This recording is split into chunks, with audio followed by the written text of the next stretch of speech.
వీళ్ళిద్దరూ ఈ పాల ప్యాకెట్ నేను తాగుతా, నేను తాగుతా అని కొట్టుకుంటూ ఒక్కసారిగా ఆ పాలని స్కూల్‌లా డిజైన్ చేసిన ప్రాజెక్ట్‌లో పడేస్తారు.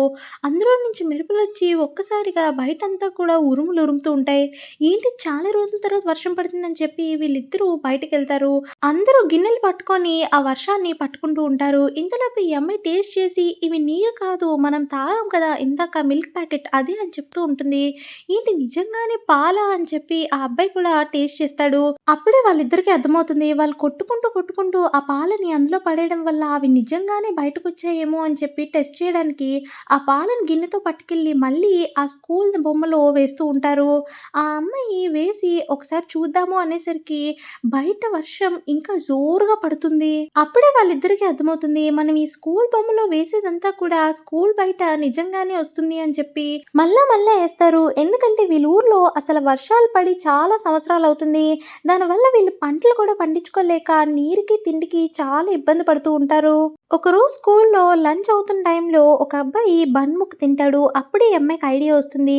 "ఈ బన్ ముక్క నాకివ్వు. నీకు చాలా పెద్ద బన్నులు ఇస్తానంటే నాకొద్దు" అని ఆ అబ్బాయి అంటాడు. దాంతో ఈ అమ్మాయి ఆ అబ్బాయి దగ్గర నుంచి లాగేసుకుంటుంది. ఆ అబ్బాయి ఏడుస్తున్నా సరే మళ్ళీ నీ బన్ ఇచ్చేస్తానులే అని చెప్పి పరిగెట్టుకుంటూ వెళ్ళి ఆ స్కూల్ బొమ్మలోకి ఆ బన్నుని పడేద్దామని ఫిక్స్ అవుతారు. పడేయగానే దేవుడా ప్లీజ్ మళ్ళీ బన్ ముక్కలు మాకొచ్చేలా చెయ్యు, ఆకాశం నుంచి పడేలా చెయ్యు అని మొక్కుకుంటూ ఉంటారు. ఇంతలోపే చూస్తుండగానే ఈ స్కూల్ బయట నుంచి నిజంగానే పెద్ద పెద్ద బన్ ముక్కలు కిందకి పడుతూ ఉంటాయి. అది చూసి స్కూల్ బయట ఉన్న వాళ్ళందరూ కూడా పరిగెట్టి లోపలికెళ్ళిపోతూ ఉంటారు. చాలా అంటే చాలా బన్ ముక్కలు పడుతూ ఉంటాయి.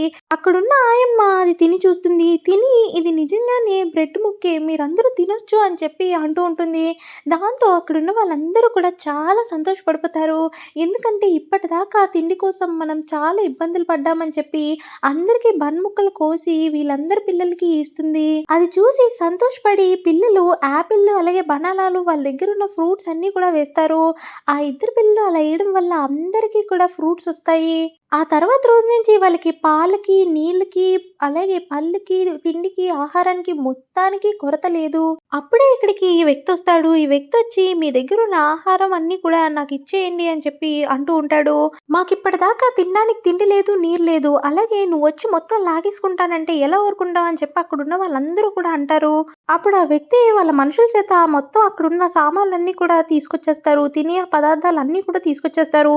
ఆ పాపకి కోపమొచ్చి ఆ స్కూల్ బొమ్మ దగ్గరికెళ్ళి మైక్ పెట్టి గట్టి గట్టిగా అరుస్తుంది. అప్పుడు ఆకాశం నుంచి ఆ వ్యక్తికి వినిపిస్తుంది.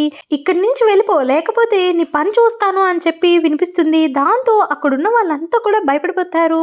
సబ్స్క్రైబ్.